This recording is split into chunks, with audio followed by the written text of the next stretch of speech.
La genèse de Innovent vient du départ de l'usine textile en 1987, dans laquelle j'ai mis la première éolienne de France en 1993, remplacée en 2000 par une éolienne de 750 kW, toujours à Tourcoing. Et en 2001, Yves Cochet crée le premier contrat d'achat de l'énergie renouvelable.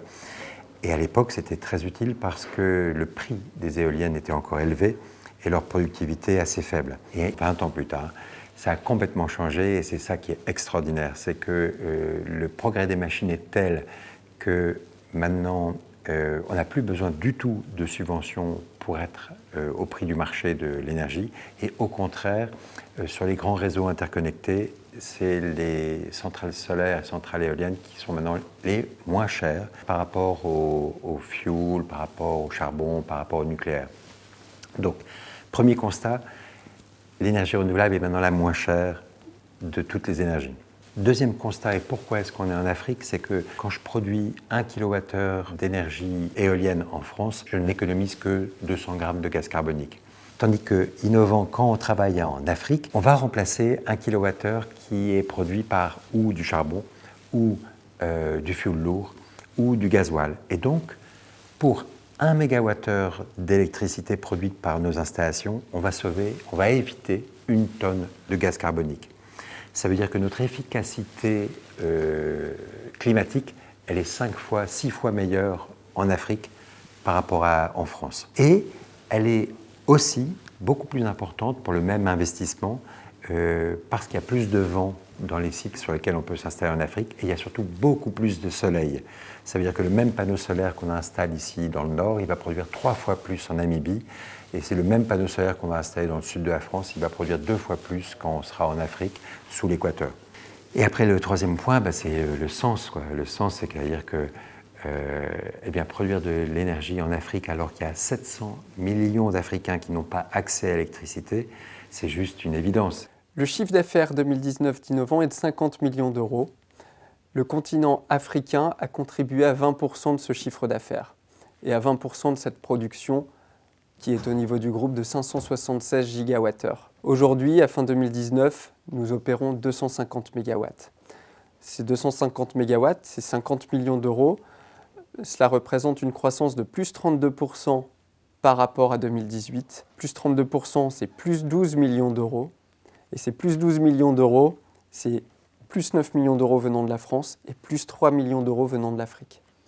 1 gigawatt en 2025, c'est un objectif. Quand on regarde à fin 2018 le développement d'Innovent, le groupe a doublé de taille en 2 ans.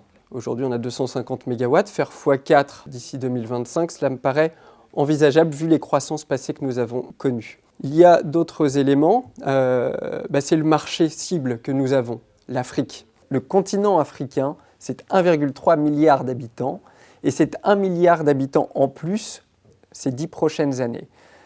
Quand on considère qu'aujourd'hui la moitié n'a pas accès à l'électricité, le milliard d'habitants qui arrivent, on doit aussi leur amener un accès à l'électricité. Innovent est déjà présent dans 12 pays africains et il faut imaginer que je reviens de République centrafricaine et l'énergie disponible pour alimenter la capitale de la Centrafrique, Bangui, c'est 18 mégawatts. Et 18 mégawatts, c'est combien? C'est 1/20 de ma puissance actuelle de production en France. Et donc c'est ça qui est étonnant, c'est que nous, on a beau être 3 pour 1000 d'électricité française, on est déjà 1% de l'électricité renouvelable africaine. Et donc, c'est ça qui est extraordinaire, c'est qu'en fait, avec une petite équipe d'ingénieurs, on peut très vite avoir une vraie efficacité sociale et une évidence climatique. Et aujourd'hui, on est l'une des sociétés avec les meilleures références sur le continent africain, aussi bien en solaire et en éolien. Ça nous a apporté énormément d'avantages et d'opportunités, parce qu'aujourd'hui, la plupart des pays qui veulent avoir des opérateurs comme Innovent cherchent des sociétés avec des références. Ils se sont rendus compte qu'avoir des références en Europe ou aux États-Unis n'a pas la même valeur que d'avoir des références en Afrique. Donc aujourd'hui, la plupart des appels d'offres ou la plupart des projets offerts au privé sont mis à disposition sous réserve de pouvoir prouver un savoir-faire local. Aujourd'hui, en Namibie, on a 3 centrales solaires pour lesquelles on fait l'ensemble de l'opération et la maintenance. Et l'un des paramètres qui nous importe dans l'opération et la maintenance de projets solaires, c'est la disponibilité. Nos centrales en Namibie, grâce à notre équipe locale, ont plus de 98% de disponibilité, ce qui est excellent. C'est à mettre en comparaison avec la disponibilité actuelle de la centrale d'Otapi, qui est en dessous de 70%. En impliquant notre équipe dans l'opération et la maintenance de la centrale de Otapi, nous allons pouvoir améliorer cette disponibilité et donc améliorer sa rentabilité. Il faut savoir que le projet des Comores est presque vital parce qu'il y a un fort manque d'énergie. La plupart du réseau n'a pas d'électricité et les gens sont dans le noir. Donc le gestionnaire du réseau local compte sur la centrale solaire plus batterie des Comores pour apporter de la stabilité, mais aussi de la disponibilité des kilowattheures de l'électricité. Ça a un très bon impact social.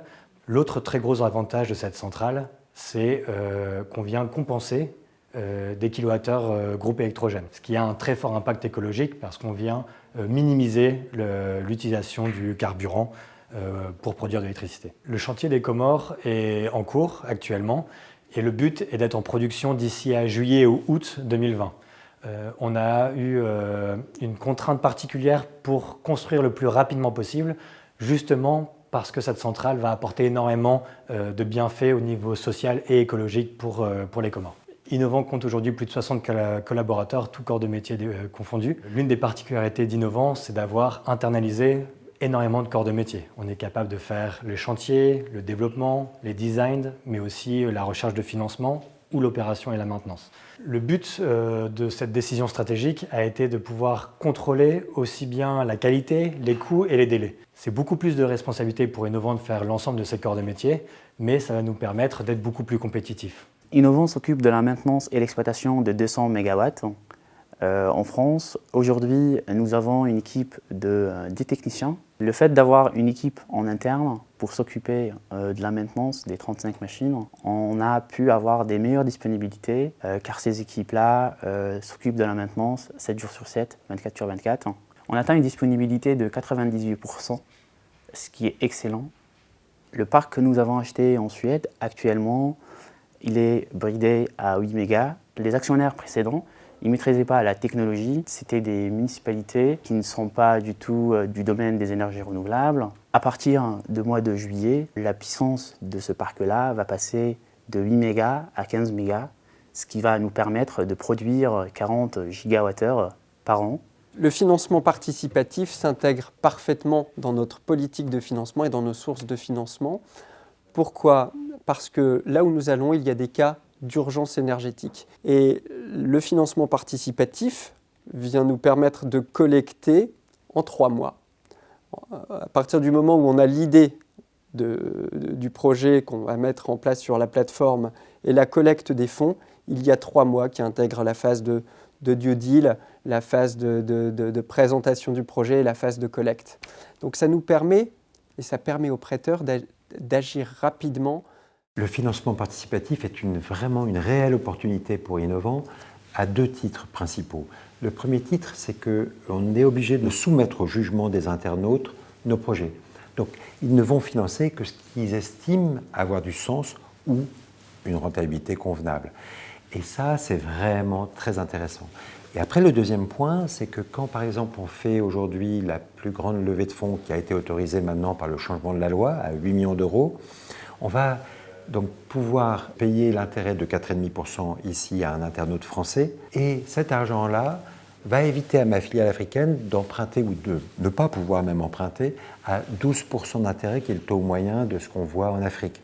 Parce qu'en fait, on ne prête qu'aux riches, c'est tellement vrai que l'entrepreneur africain ne trouve pas moins que du 12% d'intérêt en Afrique. Ça nous permet de construire et une fois que le parc solaire ou la centrale éolienne est construite, une fois qu'on a été payé par notre client, à ce moment-là, les relations se détendent avec la banque locale qui se dit après tout, pourquoi pas ne pas refinancer ce projet. Et donc c'est un système à la fin très vertueux qui est initié grâce au financement participatif ici en France. Pourquoi Innovant a-t-il préféré l'Endosphère pour financer les 3 projets de Suède, de Comores et le projet supplémentaire en Namibie?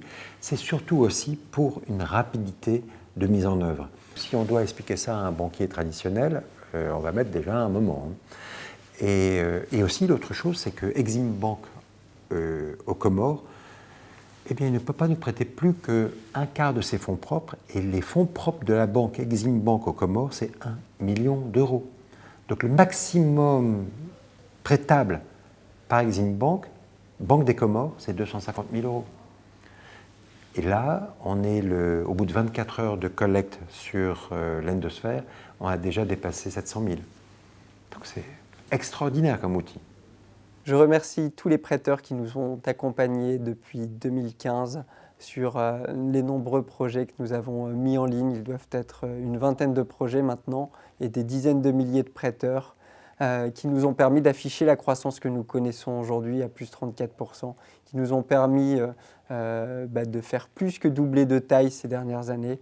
Et grâce à eux, il y a vraiment un impact sur le climat. Et il y a aussi, il ne faut pas l'oublier, un impact sur la création d'emplois, sur de nouveaux marchés et donc sur le fait de dynamiser un petit peu ces économies qui étaient en difficulté.